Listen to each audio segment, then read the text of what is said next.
अस्सलाम वालेकुम dear students. चलते हैं हम अपने टॉपिक के दूसरे पार्ट की ओर, that is dressings in systemic therapy. पहले हम ड्रेसिंग्स पे नज़र डालें तो ये ड्रेसिंग्स हम किस चीज़ को बोलेंगे? ड्रेसिंग हम किसी मटेरियल को बोलेंगे जो अप्लाई करते हैं हम किन पे, जख्मों पे, ताकि वो ठीक हो जाए। क्लियर? तो अब जो यही ड्रेसिंग्स है, ये मटेरियल है कि किस चीज़ से बना होता है?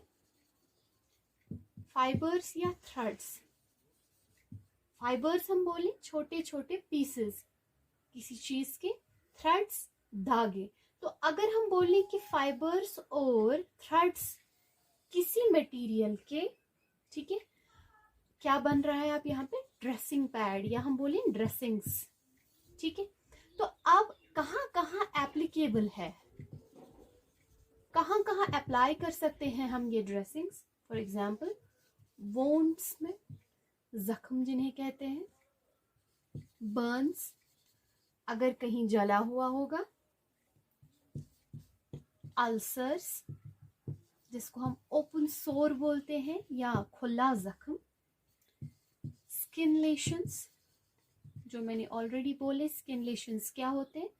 तो चाहे वो जख्म हो, कहीं पे जला हुआ हो या कहीं खुला जख्म हो, ठीक है, या स्किन लेशंस हो, तो वहां पे हम अप्लाई कर सकते हैं ड्रेसिंग्स। किस चीज के लिए? To prevent infections, isn't it? या हम कहेंगे कि for the purpose of protection, या हम तो थेरेपीज बोलते हैं, तो dressings can also be used as therapy. Clear? अब जो यही फाइबर्स और थ्रेड्स हैं किसमें? ड्रेसिंग मटेरियल में। ये फाइबर्स और थ्रेड्स इस ड्रेसिंग मटेरियल में काम क्या करते हैं? इनका फंक्शन होता है to act like reinforced bars of concrete। ये reinforced bars of concrete क्या होता है? ये टाइप ऑफ मटेरियल होता है जो बना हुआ होता है किस चीज से? Portland cement. तो असल में इसका फंक्शन क्या होता है? Just to increase the tensile strength. Tensile strength क्या हो?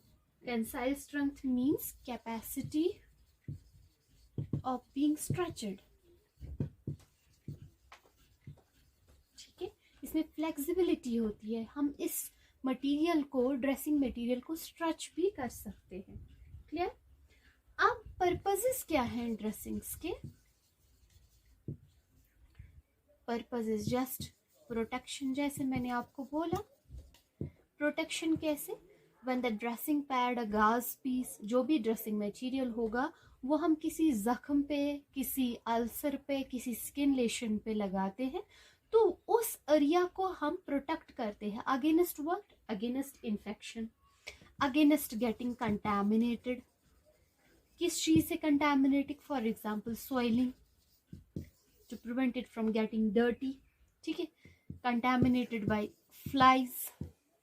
ठीक, एयरबॉर्न इन्फेक्शंस। एयरबॉर्न इन्फेक्शंस हम उन इन्फेक्शंस को बोलते हैं जिनका कॉजेशन जो है वो हवा से ताल्लुक रखता है। ठीक है, और क्या पर्पसेस हो सकते हैं?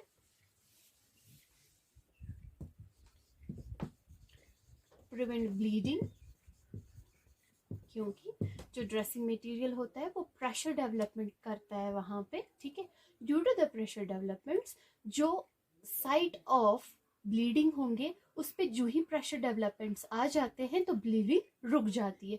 तो इसका पर्पस क्या बन गया? दूसरा, prevent bleeding. Next, control oedema.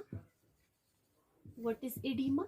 जब एक्सेसिव सीरम जो है वो टिश्यूज में एक्यूमुलेट हो जाए, ठीक है, उस चीज को हम बोलते हैं एडिमा। या टिश्यू स्पेसेस में ज्यादा सीरम जो है वो एक्यूमुलेट हो जाए। Next, keeps area moist. कौन सा एरिया? जहां पे कोई प्रॉब्लम्स हो, स्किन लेशंस है, वोन्ड्स है, अल्सर्स हैं, ठीक है, तो उस एरिया को ये नमी देता है। कौन सा चीज? ड्रेसिंग्स। ठीक है, तो उस एरिया को ड्राइनेस से बचाता है। Next, prevent scratching. कैसे? जब हमने कवर कर लिया आप वोंड को, अल्सर को, ठीक है, तो अब बंदा जो है वो खुजल नहीं सकता क्योंकि वहां डिफेंस बन गया ड्रेसिंग का। तो it prevents scratching so that जो अंडरनीथ, इसके अंडर जो स्किन है जिसका हमें हील करना है, ठीक है, जिसको बर जाना है, उस चीज को हीलिंग में कोई भी कमी नहीं आती है, कोई भी नुकसान नहीं होता। Because the person if he wants to scratch that area, there is already dressing present, वहां पे ड्रेसिंग है, तो वो डायरेक्टली उस पार्ट को खुजल नहीं सकता। ठीक है, सो इट प्रिवेंट्स स्क्रैचिंग। अब इसके बाद हम टाइप्स पढ़ेंगे।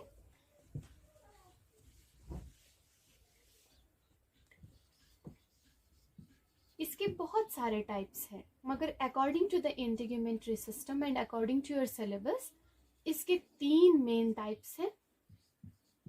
Number first is non occlusive, occlusive and wet wrap dressings. ठीक है, तो moving first towards the first one, non occlusive. Non occlusive for example हम बोलें गॉज, आपने देखा होगा गॉज पीसेस। ठीक, तो मेन फंक्शन क्या होता है इस वाले टाइप का, हम कैसे डिजिग्नेट कर सकते हैं ये कि ये non occlusive type of dressing है।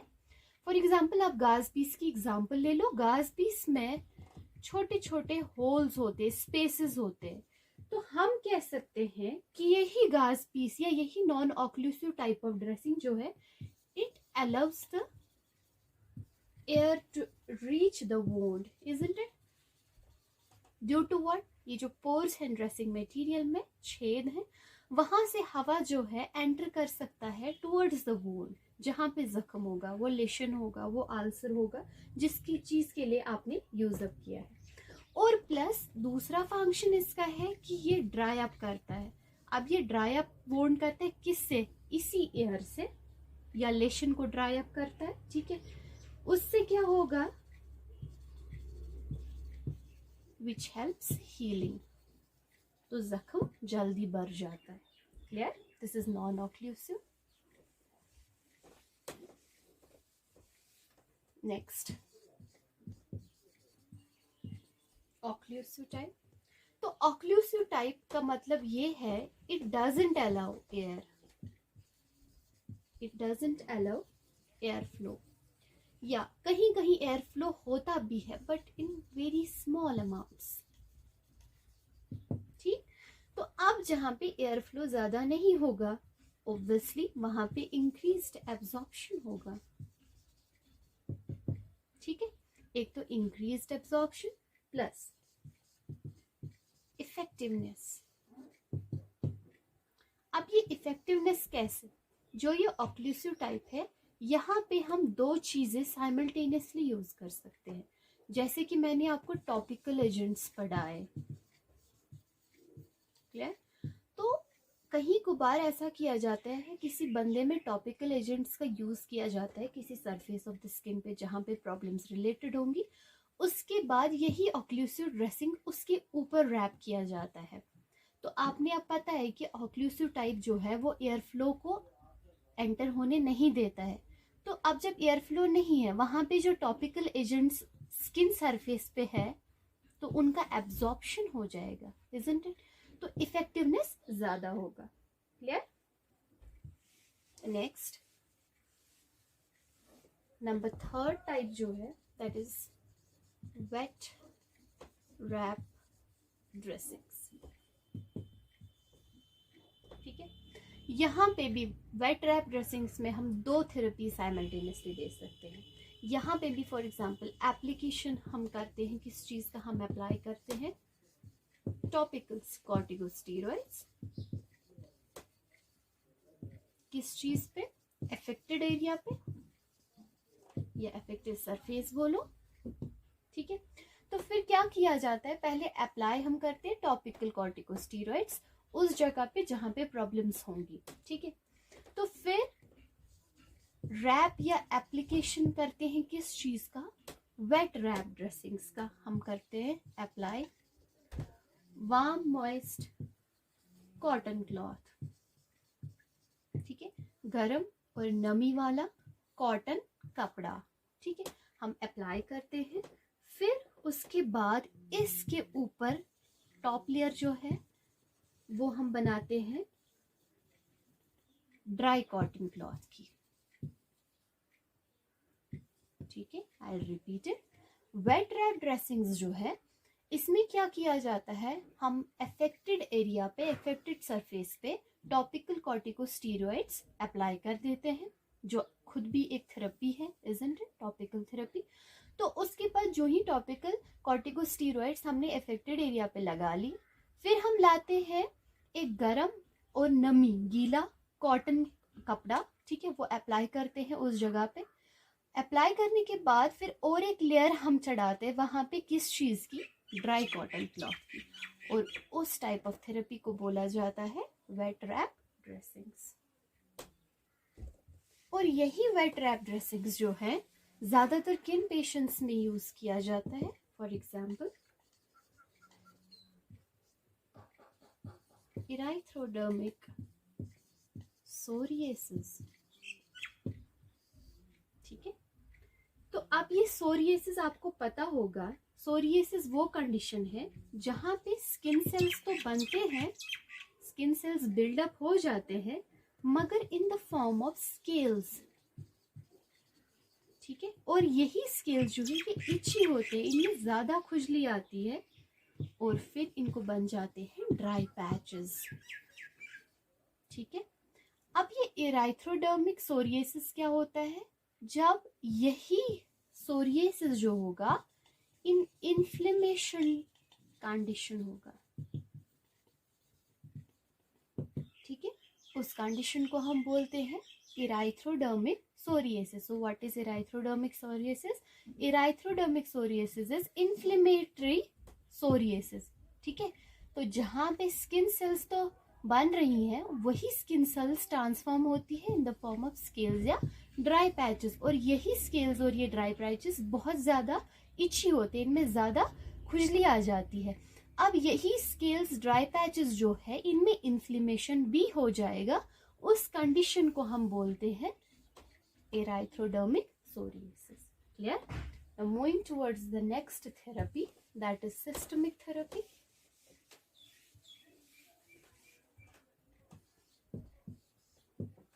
सिस्टमिक थेरेपी हम उस टाइप ऑफ थेरेपी को बोलते हैं जहां पे ड्रग्स का यूजेज होगा।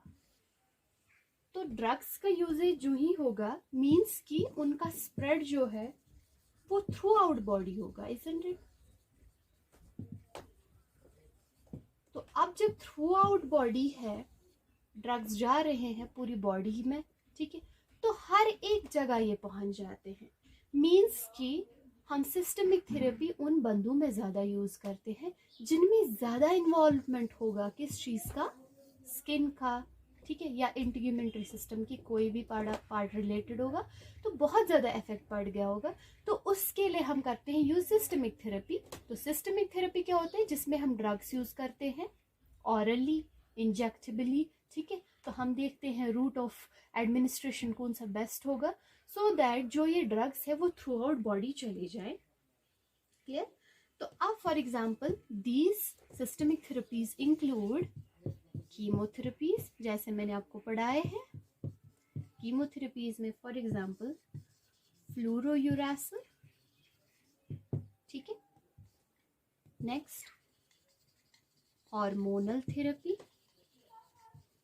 हार्मोनल थेरेपी में हम खास ख्याल रखते हैं कि रिवर्सल हो जाए, रिवर्स या डिमिनिश किस चीज का, एंड्रोजन का। एंड्रोजन के इफेक्ट को हम रिवर्स करते हैं या डिमिनिश करते हैं, बिकॉज यू नो एंड्रोजन जो हार्मोन है यही कॉज करता है एक्नी, ठीक है। एंड्रोजेनिक एलोपेशिया, जो मैंने आपको परसों बोला क्या होता है, ठीक। तो जो ही हमने इसका रिवर्स या डिमिनिश किया, किस चीज का, एंड्रोजन का, तो अगर फॉर एग्जाम्पल किसी बंदे में एक्नी है ड्यू टू एंड्रोजन्स ही, due to the increment in the androgens, so we'll give the hormonal therapies just to diminish it, just to reverse it, so that the conditions, for example acne है, androgenic alopecia है, they will get treated, ठीक है। अब इनमें क्या क्या examples आ जाती हैं सिस्टमिक थेरेपीज में, एंटीबायोटिक्स भी इसमें आते हैं और injectable medications and so on, ठीक है। तो आज के लेक्चर में इतना ही। नेक्स्ट लेक्चर में हम पढ़ेंगे next therapy, that is laser therapy. So stay tuned and thank you.